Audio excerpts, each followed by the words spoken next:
Oi, Budge!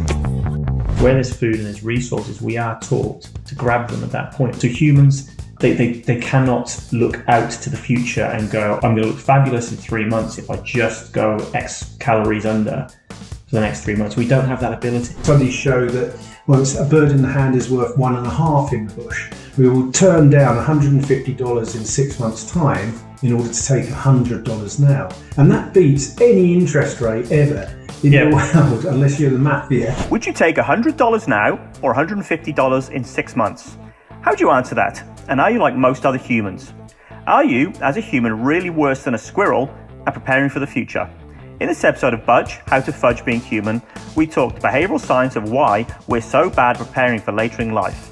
Whether it's saving money, losing weight, helping the climate, most humans suck at thinking ahead. We hope you love the podcast and make sure you subscribe on YouTube, Spotify, Apple, or wherever you're listening. Welcome to Budge, How to Fudge Being Human, the podcast that helps you be better at being human. As always, I'm here with Dr. Darren Coppin, my co-host, mate, and behavioural scientist. What do you mean by as always? You sound depressed. It's as always. Mate, there's a quote. Yeah. That I want to share with you. I want to see if you can work out where this is from. A society grows great when old men plant trees, the shade of which they know they will never sit. I know this one. Little Mermaid. No? Any other guesses? Frozen? No, why are you going with all the Disney girls? Because that's the only source of profound sayings these days. I thought you went with Oprah usually for profound sayings. I was hoping you were going to say Confucius. I did before. Or Aristotle, or someone like that. No, it's from After. Have you watched Afterlife? It's on Netflix, the Ricky Gervais TV show. I have. It's brilliant, and he kind of deals with the passing of his wife from cancer, and it's from the character played by Lindsay Freeman, I think, who he's always sat on the bench in the graveyard, right? And I do now. Yeah, he sits on the bench next to her in the graveyard, and she's there, sort of remembering her husband, and he's there, and they just always connect every day, at the end of the day. But what I love about it is it talks about the fact that so much of what we need, particularly when it comes to climate change and so many other parts of our lives, is that we need to, as humans, do things that we won't necessarily see the benefit of in the short term, and that might be there to help the greater good, which I guess is the topic of today, which is why are we so bad at preparing for the future and doing things for the future, whether it's retirement, planning ahead, climate change, anything that involves us. Hang on a minute. Are you saying that quote came from the mind and pen of Ricky Gervais? Possibly. I actually don't know. We should probably Google this. I reckon he's probably stolen it from somewhere else. It's isn't more he? likely to be Confucius or I think he went Ariel or Elsa. Was the other options. You know way too much about feminine focus. I have a 10-year-old daughter who, though she doesn't watch them anymore, is obsessed by Hamilton. I think I've seen Frozen about 48 times. I might have to go. I've got to make a Let It Go joke then. So, mate, squirrels. Yes. Apparently, squirrels are better than humans as regards their nuts when it comes to preparing for the future. The hair on them's never too long nor too short. It's perfect. Why are we so bad at preparing for the future? Why? If we take retirement as an example, right? Have you just jumped from squirrels' nuts without any context? I absolutely have. So squirrels, they prepare for not only retirement, but they prepare for hibernation, I assume. Yes. Actually, and interestingly, therein lies your answer. Hyperbolic. It's like hibernation. Hyperbolic discounting. That's it. What's that? That's the answer. Thank you, and goodbye, everyone. It is, of course, I should say before we get into this subject, make sure you connect with us on our Facebook group. It's quite active and it's quite good fun. And also you connect with us on Instagram too and TikTok. But more than anything, just make sure you subscribe if you like what we're talking about. If you want to know how to fudge being human, make sure you hit that subscribe button on YouTube, Spotify, Apple, iHeartRadio, and all of your good podcast bookstores. Yeah, that squirrels use. Yes. So hyperbolic discounting. Yes. So what squirrels wouldn't. They're good at. So squirrels are good at hyperbolic discounting. Yeah, it's amazing. I mean, basically, it's they're putting away They could stuff themselves silly now. Yeah. They don't so much. They do a bit, put on some fat, but they squirrel stuff away. See what I did there? And save it for later in the winter. They don't hibernate so much. So, but isn't that counterintuitive to what humans evolved, though? Because humans evolved to kind of, I remember this in previous podcasts, where if there's food, and one point we have obesity, is where there's food and there's resources, we are taught to grab them at that point, right? Yeah, generally, and particularly if they're of high calorific value, like honey or fat-based stuff. Yeah. So yes, and we fatten ourselves up because it might not be there, particularly if we're a hunter-gatherer group. And for all the sins of and the disaster that's come out of the agricultural revolution, at least it's stabilised food and food production, so it reduces this need. But yeah, the bottom line is we've got this saying: a bird in the hand is worth two in the bush. It's like, take now what you can. And studies, I mean, that's an old saying, but studies show that, well, it's a bird in the hand is worth 1.5 in the bush. We will turn down $150 in 6 months' time in order to take $100 now, and that beats any interest rate ever in the world, unless you're the mafia. Sorry, so someone said to us, we'll give you $150 in 6 months' time. Yeah. Or $100 now. Yes. Most of us would go, I'll give me $100 now. Pretty much everyone will. And that's, we're not talking about $110, $120. So hyperbolic relates to the shape of the angle, where the value of things, if that's time on the bottom axis, the value of things now is so much greater than the value of things in future. So we take it now. And interesting, I think I read somewhere, it might have been something you were telling me about, is you can actually offer somebody $100 in 6 months. So nothing now. $100 is 6 months, or $150 is 7 months. And then they go for this $150. But that's probably a whole new subject. And in fact, they did it with smaller amounts, something like $120 you get. So it's a much smaller thing. But if you say, I'll give you $100 in 6 months, or in 6 months, 2 weeks, I'll give you $120, what will you take? That's obviously $120. And it's just because even getting $100 is off in the distance, and it's harder to conceive. It's ethereal. It's not in hand. So yeah, it's an interesting. The hyperbolic discounting is better described perhaps as a present bias. Today is more important than tomorrow. But of course, we're living longer. That's not necessarily the case. We need to prepare for the future, but we're terrible at it. So many countries have issues with pension savings. Yeah. So many of us have issues. And I would suggest, we're obviously in Australia recording this, I would suggest Australia probably has one of the best pension, what you and I call pension.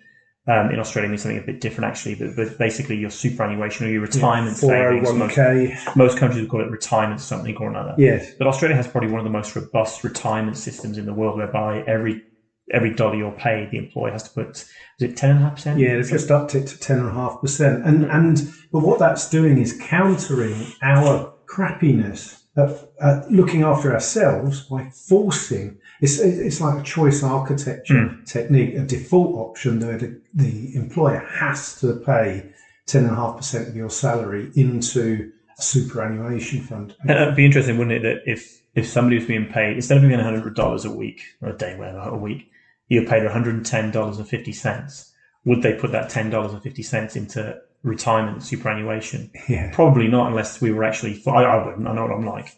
We literally have to be legislated that we have to do this. Yeah, pretty much. But you can also nudge it. So, and of course, nudging is not legislating, but encouraging choice. Sorry, we have covered nudging before. But what is nudging? It's when you go like that. So go, oi, put some money away. So encouraging small changes in human behaviour, big changes in human behaviour created by small changes to process. Although, some of the things that they've tried to work out, if it works. So America invested, the United States, $670 million in financial literacy programs. Okay. Because one of the issues was... people just weren't aware of how much they have to save and at what age. So they did all of these financial literacy programs and communications. So how much money did you just say? $670 million. Well, that's probably is that American? Yeah, US dollars. That's probably, was that? Approaching $1 billion. Billion Australian. Current exchange rate. Wow. And the results were Well, Yeah. so many studies suggest that it made hardly any difference. I'm just checking my notes to make sure I'm not bullshitting myself. It's like now you can Google your bullshit in the pub. Go, oh no, I correct myself. Yes. Johnny Weissmuller didn't win 7 gold medals. How many did he win? I don't know. Just Google it. What if I don't want What are it? we talking about, Johnny Weissmuller? You raised him. Nobody knows. He was Tarzan. He was Tarzan. Yeah. Best Tarzan song, shout, cry. But anyway, so generally communications do move behaviour positively if you educate people. And this is a fundamental thing about being human and the issues we have is that the thought is we act rationally if you supply people with enough information, but it turns out we still don't. Wow. And it will only move people 1 to 2 percentage points. And in fact, you could have given that $670 million superannuation into people's retirement and moved it more percentage. So did it do anything? Did it achieve anything? Well, only a couple of percent, but over of people might contribute more and what have you. But no, that information alone doesn't sufficiently motivate better decision making Around the future. Yeah. So, but there are funny things that you can do. That have worked. Well, you mentioned nudging. Is this going back to nudging? Oh, yes. Sorry. The nudging is doing subtle things that hopefully don't cost very much and still leave choice in the hands of the individual, but hopefully make better decisions than their irrational brain allows for them, or more their prehistoric brain that we've got almost, that eating something now and consuming or spending something now is better than waiting for a future that might not exist. So what are these things we can do then if education doesn't work? Being aware of our own crappiness at this does help to some extent. Because I assume a part of this education piece was nobody would have really gone through the psychology of this necessarily, would they? If somebody went through the psychology and actually taught them about nudge theory and taught them about hyperbolic discounting and squirrels nuts, then does that help? No. And that is so what's the difference between education and awareness of it? And communication. But if you're aware of it yourself, then you can try and then put in place things to improve it. So what we're really talking about here is something touched on before, is self-control and self-regulation. Yeah. Self-control, if I put a load of chocolate in front of you and you can go, nah, I'm not going to touch it, that is self-control. But self-regulation is, I haven't bought any chocolate because I know if it's in the house, I'll eat it. Yeah, literally. Or you will, because you're a stealing thief. Yes, that's probably what I've been doing since I've been staying here. Anyway, so that's the difference. What we're trying to do is help people self-regulate themselves. And a nudge will be changing the frame of how we say something. So if you say, I'll give you $100 plus 0 now, or $100 plus 20 in 6 months' time, what do you want, the plus 0 or the plus 20? And people's minds change a little it's bit. exactly the same conversation we were just having, but we just adjusting the language. Yeah, a tiny bit. And language is so powerful with nudges. So do I want my 0? I get my 100 anyway. So do I want my 0 now? Or do I want 20? You're basically saying to somebody, do you want 0, do you want 20? And now we're tapping into this loss aversion bias that we've got. And language, actually, in the supermarket with you yesterday, holding hands in the aisles. Yes. I went to look at bleach because I knew you were staying around my place. And I thought I'm going to need to sterilise everything afterwards. And I picked up this bleach and it said on the side in big letters, bleach. Not bleach. It said, you do know there's a lot of products in the shops that do similar things. It's beans, just messing with bananas, nudging. But it says not to be taken. So I'll put it back on the shelf. Who uses that terminology? Is that the world's worst dad joke, or is that true? No, it's true. They say on the side, a lot of bleach things, it says not to be taken. Now, that's the worst nudge you could have on a product you're trying to sell in the supermarket. Yeah, okay. What they mean is, do not consume. Yes. Don't drink this. Not to be taken. What do they do? Because the most liable people to drink it are kids. Yeah. They go, what does that mean? Not to be taken. Yeah. Anyway, so it's a stupid nudge. Yeah. So little nudges and language is sort of super powerful. But one of the things, there's another thing we're playing on that a little bit. And this is Taylor and Sons. Well, actually, it was a guy called Benazzi came up with this experiment called Save More Tomorrow. And it was really, you don't give away, or you don't commit to savings out of your current salary. So this is going a little bit about if somebody gave you a pay rise to $110.50 instead of $100, would you spend that $10.50? Of course, you wouldn't save it. But if you say, look, for any future pay rise, commit 20%, people will, because they're spending money they don't have, and it doesn't really exist. Yes. And it's easy to give away something you don't have. So people actually committed to that much more. So nearly 80% of the people that were offered that plan, we're not nagging you to increase your 401k payments or your pension payments, savings payments now, but any increase in pay contribute a proportion of that.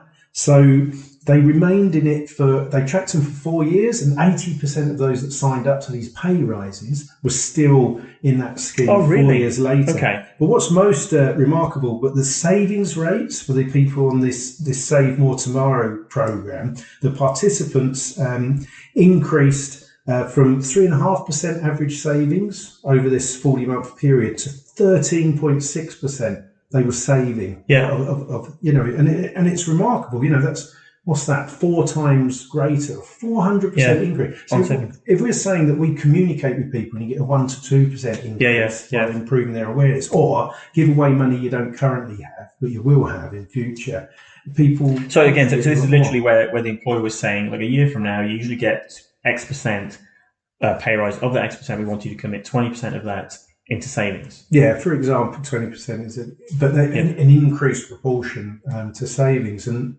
people committed to it, and people actually contributed loads more than those that didn't. Enter this scheme. And it's such a simple thing, but such a profound difference. So we've obviously we're talking about the fact that humans are really bad at preparing for the future. And we talked a lot of it in the context already of retirement funds, pension, superannuation, whatever you call it. Where else is this true of humans? Well, why are you looking at me? You're looking down at my stomach there. I saw you. Mate, I've already raised. I'm looking at your camera now, which I've raised higher than my camera. So it's down on you. I don't think I've noticed the camera you put under the table, by the way. That's why my legs are crossed. So it's generally health, exercise, anything that's we know we're bad at. We're all so bad at this. Putting savings away and exercising now, or not having that gorgeous pizza that's right in front of us because we might look a tiny bit better on the beach, perhaps in a few months' time. And that's of course, with health and fitness, it's all about consistency. Consistency of exercise daily. You don't see a change tomorrow, but you'll see a change in 3 months because you've done it daily. With food, if you do a calorific deficit tomorrow, you won't see a change tomorrow, but you will consistently in 3 months, right? So how does that apply to this? So humans, they cannot look out to the future and go, I'm going to look fabulous in 3 months if I just go X calories under for the next 3 months. We don't have that ability. No, and what I love is that you refer to humans as a separate species to yourself, which is... There's something I need to tell you, Darren. But excellent. Those lizard people. But I've seen you've lost weight before. You could be a chubby git if you wanted to. Yeah, Why big time. aren't you? And what's worked with you? Mate, me, I go up and down. Like, so I don't know. It's, horse draws and all that stuff. We can't say that. I'd never say such a thing. No, just trying to be consistent as much as I can, literally trying to be consistent, but still have about 5 or 6 kilos to lose as I pull my shirt down off my stomach. But it's actually about consistency, and I don't know what it is. Yeah, it's funny actually, because like having that higher makes me feel skinnier when I see these. I've been described as a slug in some comments. But that was that about the Kardashians, or was that about the fact that we talk about inequality? Whatever it was about my weight. Yeah, no, I think because you took a lot of flack for the one that we did about the context Kardashians. Of the. But we were talking about the Kardashians and your wife with the Kardashians, and them actually turning out to be really hardworking people. But then we were also talking about the fact that America has inequality, highest inequity, of empire or country, not just on Earth but in history. Yeah, according to some data by Christopher Ryan. That's it. You're going to put it. You didn't say this, yeah. And they jumped into the comments, and you were called, "Who is this European slug?" I believe. I think it's my favourite comment ever. Anyway, for that man, and I assume he was Texan, that called you a slug. Now look at him with his fancy raised camera. Oh, and the other thing is, you always think you're a bit skinnier than you are, because when people are filmed sort of looking in the mirror, they automatically suck their belly in a bit, stick their chin out. But also, the main time when you look at your face is in your rear view mirror of the car, and to do that you have to lift your chin so up, you're lifting that, so you actually look skinnier than you are. Okay. And I've noticed since I put on a bit of weight, I sweat a bit more. Do you want your pants back? Thanks. Yeah. Cut. Never watching them again. So yeah, we have to allow for things. But I noticed another thing that worked with you when you successfully lost weight before was social norming. You put it on social media. Yeah, I do. Yeah, and you kind of expose yourself to mockery and that's such a big thing, isn't it? Apparently, if you put it on social media, so you expose yourself on social media, and it's such a big thing. Apparently, if you put it on social media that you are going to lose X kilos, that accountability and having to update the world actually helps you. Yes, because you look at. It's not just yourself you're letting down; it's other people, and it's an embarrassment if you don't stick to it. Yeah. Actually, what worked well was the four of us as well. Four of us had to lose 5 kilos. First one to lose 5 kilos. The rest had to contribute $500 to a charity. I haven't paid that. He won't watch this. It's all right. It was a charity. It was only a charity. Yeah. That's about 6 months ago. I never paid that. It's more than a year. Oh, was it? Sorry. But that worked because money was involved, competition, social. I was thinking pressure. that if I gave them the money then, but waited 6 months and gave it to them later, they'd feel it better, more. I was trying to hyperbolically discount. It doesn't work. So hyperbolic discount then. So this applies, and if you take that example of weight loss or eating healthy or getting fit, what can we do then as humans, given we're not very good at looking out into the future and seeing how fabulous we'll look?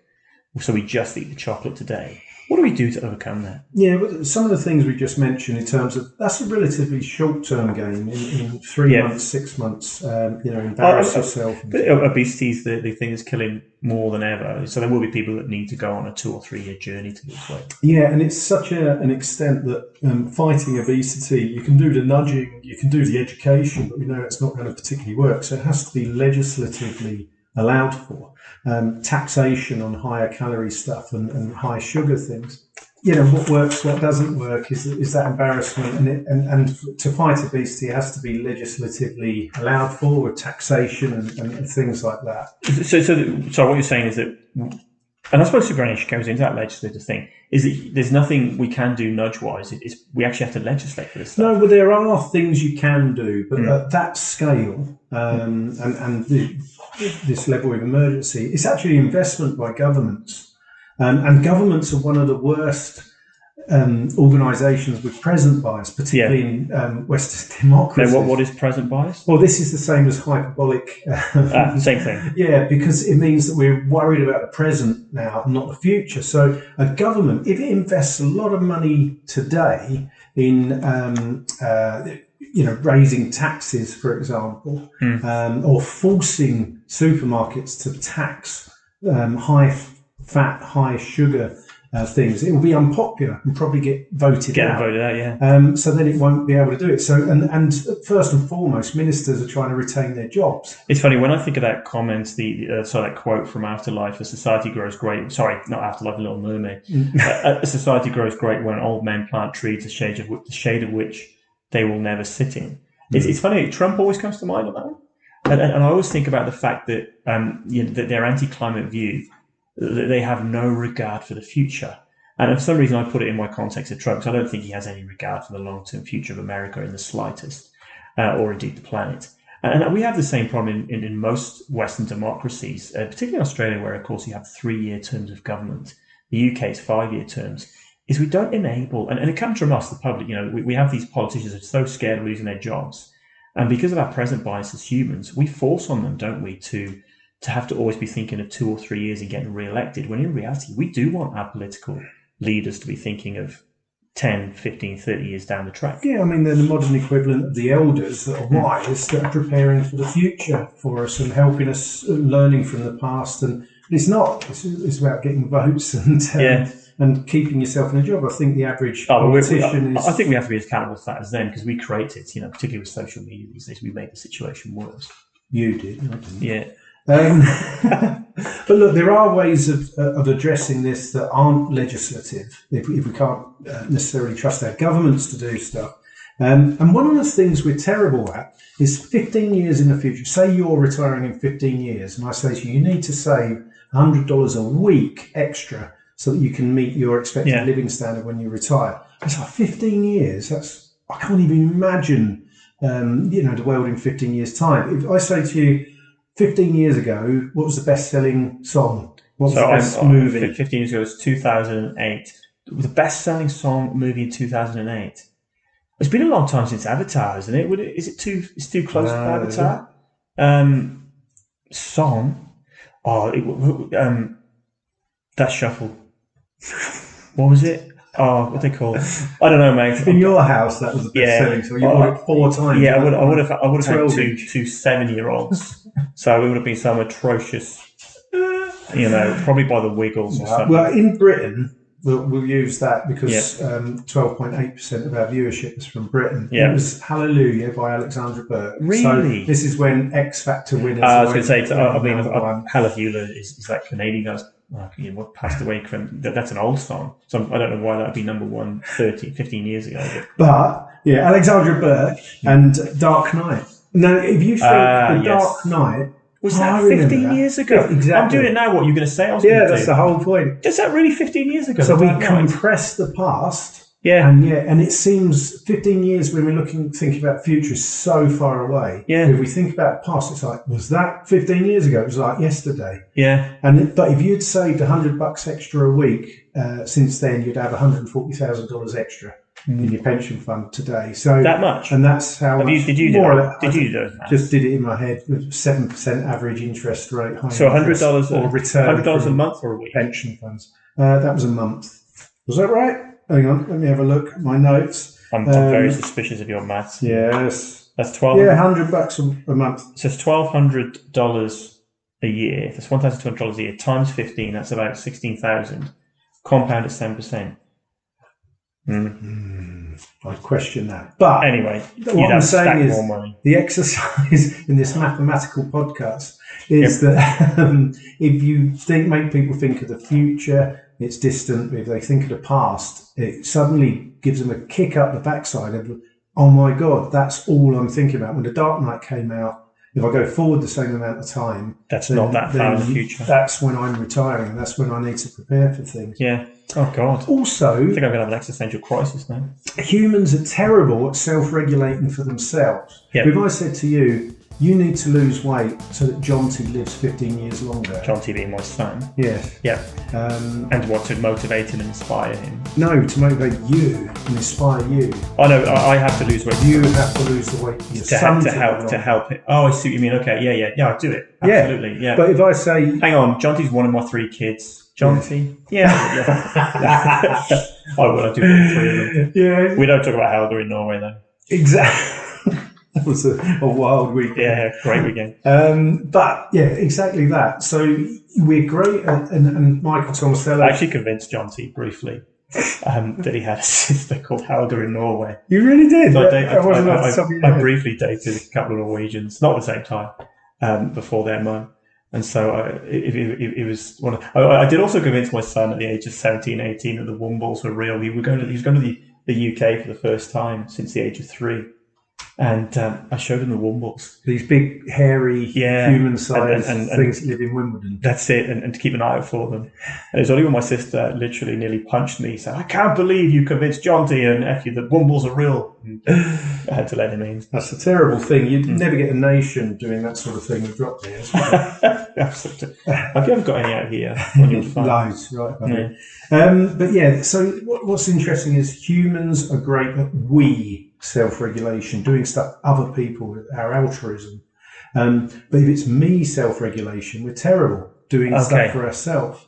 So you do it in a heartbeat for your son. Now, for a lot of people retiring, a lot of them are still going to have adult kids living at home with them because they can't afford to get on. And that's a whole new or issue, caring for longer-lived parents who didn't save enough when they were alive. Yeah. Alive.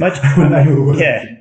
Worst case scenario, you've got both your parents and your children and still increasingly that's a scenario. Yeah. So, then again, it's getting back to how we always used to live. A whole community, takes care to raise a kid and look after a grandparent. Well, so broadly then, we should probably wrap this up. We recognise the fact that we're not great at preparing for the future.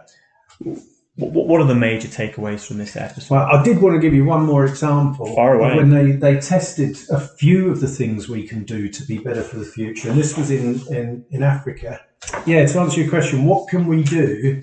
I'll give you an experiment that the World Bank undertook at Duke University. And they gave people 3 prompts to make them save more for the future. One of them was tech studies. Duke University in Kenya? No, Duke University in the United States, but this was undertaken in Kenya. Right, okay, sorry, I was confused then. By the World Bank and Duke. So what they did was they texted people to remind them, and this has been proven to text reminders are actually pretty effective generally. Yeah. Then they also gave them a gold-coloured fake coin where they could scratch off whether they've saved that week or not, saved extra. Yep. Then the third one was... Sorry, just talk me through the mechanics of that. What does that mean? They got a gold coin? Yeah, and you could scratch off if you contributed extra money that week to save. It's almost just like a ticking thing as you go through to show you've done basically. it. And a visible thing to show you've done it. As much as anything to the rest of the people in your family. Because you could stick it on your fridge or on the wall or whatever. And then the last one was you'd get contributed 10 to 20% free money. Whatever you saved, they'll match it 10 to 20%, up to a limit. But and did any of these work? Or just like... The text nudging worked a bit. The contributing 10 to 20% worked a bit. But what thrashed them was the fake gold coin where you scratched a line and it doubled the results. Why? It seems so random. It's so odd. And progression? Yeah, a sense of that, I guess. And actually, that's a really good point because when you're saving, you don't see it. It's just gone, and this is why when people are trying to do change programs, having measurable charts or bar graphs or numbers is so important so they can see it building something, if not something more tangible. And this was also, you're saying to your family, I could have bought a turkey instead of a chicken for dinner, but I saved that money. And they'll go, well, bloody hell, yeah, you're saving for my future, but I would rather have had twice as much meat to eat today. Yeah. So, but this is, look at what I've been doing. So, but it's kind of conjecture on why people responded massively more to that than the other usual nudges. Oh, so we don't know why that happens? No, like the description is just trying to explain why. We just know it did. We know it works. So these are the sort of things that you can do, is have a visible, measurable thing so that you can record and see how well you're doing in terms of weight. So when I go on a diet... Is there a way of... This is to counter all this. Is there a way, say I need to lose weight in 6 months, 12 months, 2 years, I need to save X amount, whatever it might be. Is there a way of having this, being good at hyperbolic discounting, so that you can go after your goal by having something now? Does that make sense? Yes, it totally makes sense. So having something now can be these visible measures, but also other incentives and discounts and immediate reward is what you're describing. Yeah, so if you save X amount for the future, we'll give you something now. Yeah, like if you go to the gym 5 days this week, the gym will give you a big cake. That would work. Perfect. I'm off now. But it's exactly that sort of thing. Somehow, if you're trying to make other people change, your children change, a society change, they need an immediate reward, because it's so embedded in us, this present bias, that we can't fight against it. So we need legislation, immediate reward, something visible immediately to encourage us. I guess, mate, that's a pretty good place to wrap up. As always, thank you, Dr. Darren Coppin, and thank you for watching. If you'd like to connect with us, join our Facebook group or just go on our Facebook page. You can also connect with us on LinkedIn, TikTok, and Instagram. But most of all, make sure you go and check out last week's episode. You can watch our next episode next Tuesday, every Tuesday, 7 a.m. Australian Eastern Standard Time. Most of all, just hit subscribe. Thank you, and see you Tuesday. Oi, Budge!